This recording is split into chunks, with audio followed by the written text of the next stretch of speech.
City. This after talks between Russia and Ukraine on a potential ceasefire ended with no deal yesterday. Joining me right now is Fox News Senior Strategic Analyst General Jack Keane. General, good to see you. Thanks so much for being here. Negotiators on both sides said that they plan to meet again in the coming days. What are your expectations?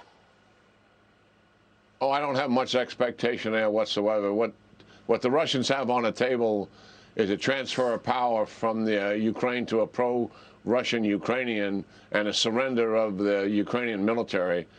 Certainly the Ukrainian delegation is not going to cede to any of those requests. What the Ukrainians want is a ceasefire and removal of all Russian troops from Ukraine, and the Russians aren't going to do that either. So I don't see much room for compromise here at all, Maria.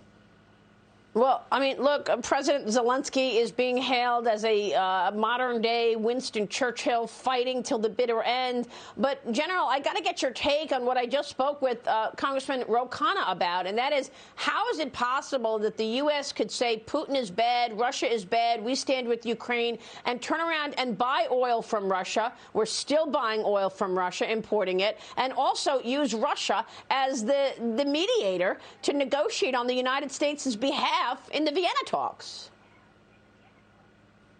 Yeah, well, certainly the last part is pretty bizarre given the current circumstances. But, well, I totally agree with you.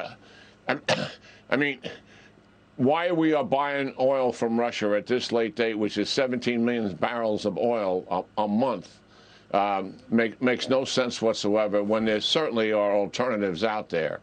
And we've just got to wean ourselves of that kind of dependence. And certainly the Europeans have a much larger problem than we do in terms of their dependence on Russia.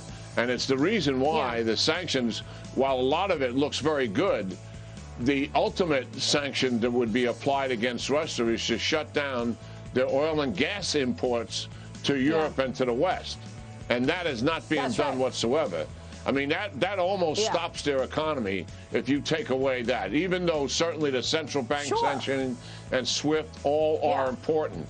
But that is crucial. Yeah. Of course. General, you have been so great throughout this conflict. Thank you so much. An abbreviated session with you this morning, unfortunately.